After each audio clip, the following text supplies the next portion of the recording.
Okay, so sorry, I forgot that these Screen Pal are only 15-minute segments. So I hit the 15-minute mark on the last one when we were just kind of wrapping up um, the last slide about types of purchases, compare current provider and current pricing.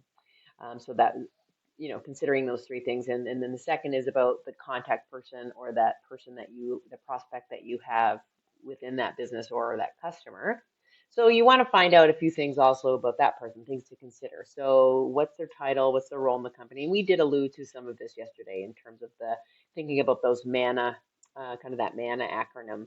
And talking about, again, who has authority for the decisions, and also do you have access? Is this person an influence or somebody that may have some weight or sway or say, who can, or at the very least connect you with the right person or persons in that organization to make that purchase? So their professional background. So again, kind of places you can find that out would be obviously like looking at LinkedIn, taking a look at their LinkedIn profile, getting a sense of who the person is. Because you want to also, again, this is your contact person. So you want to know as much about them as possible. You want to create that relationship. You want to create that trust.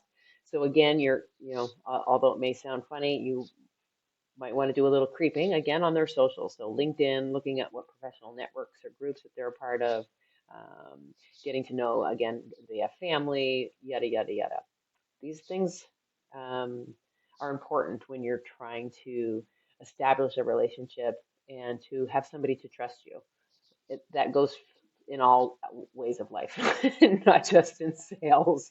So, um, again, that personal information is important to get a sense of who they are. And really what the essential problem or problems that your contact needs to have solved. So what is the need? What are they looking to have done? Are you a good fit for that potential resolution? Are you going to be able to help them solve that problem? Or it may be something you have to walk away from.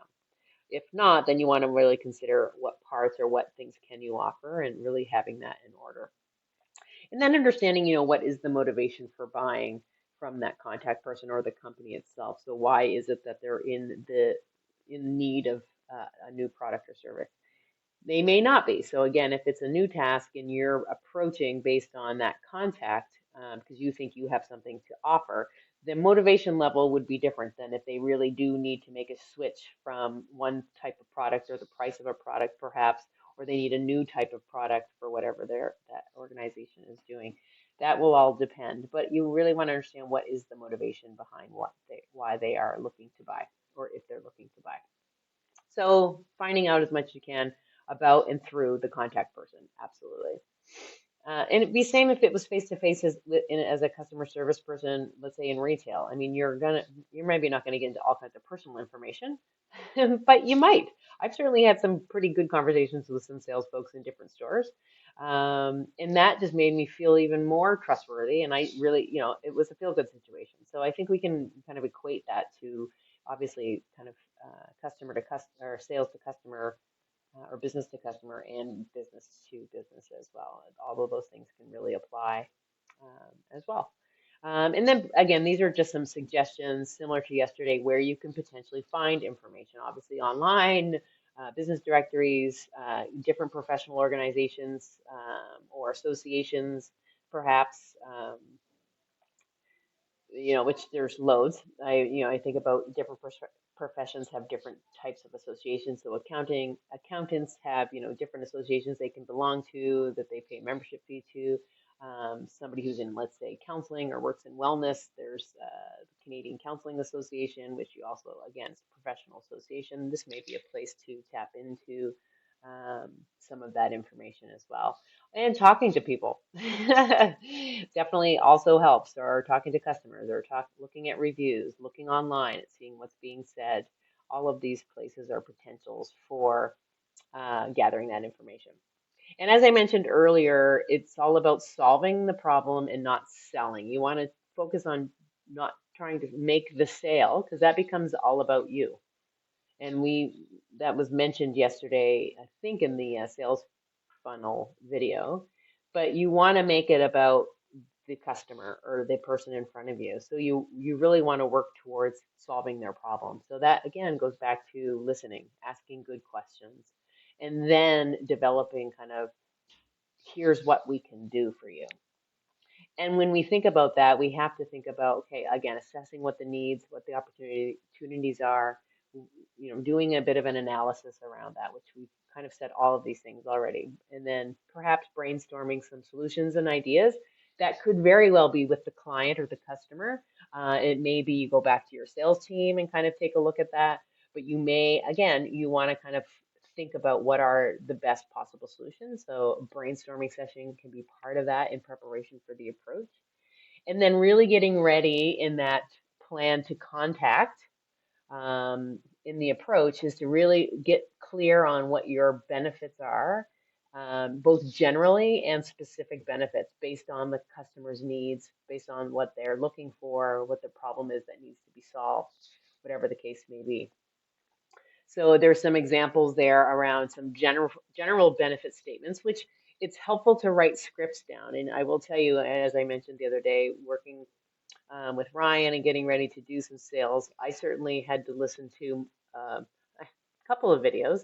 And these videos were basically trainers. And it was about scripts. And it was a script that we were encouraged to use, make it your own, but it was very prescribed.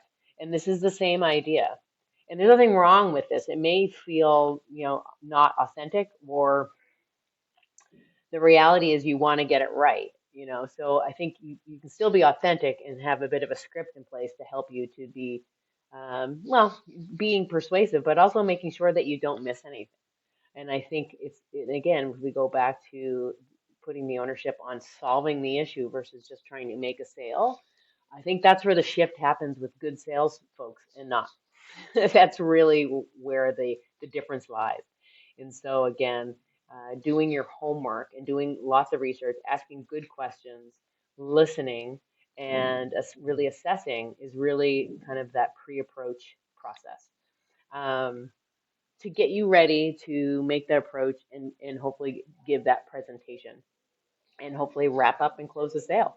And in your sales presentation that you're going to be doing at the end of the semester, you're basically going to be going through all of these steps. So you'll be applying each of these in your own way based on the product or service that you're going to be trying to sell to us, the rest of the class. So that's the pre-approach, folks. As I mentioned, yeah, I'm looking at it now. It probably wouldn't have been even 30 minutes. Well, if we were in class, we might have had some more Q&A, but that's it for now. Next week when we come back together, I just realized we don't have class next Wednesday because it's assessment and marking day, which I had no idea about. I know we had one last semester. I didn't know we have one this semester. So we will be back together on Teams next Thursday. We are going to be looking at the approach.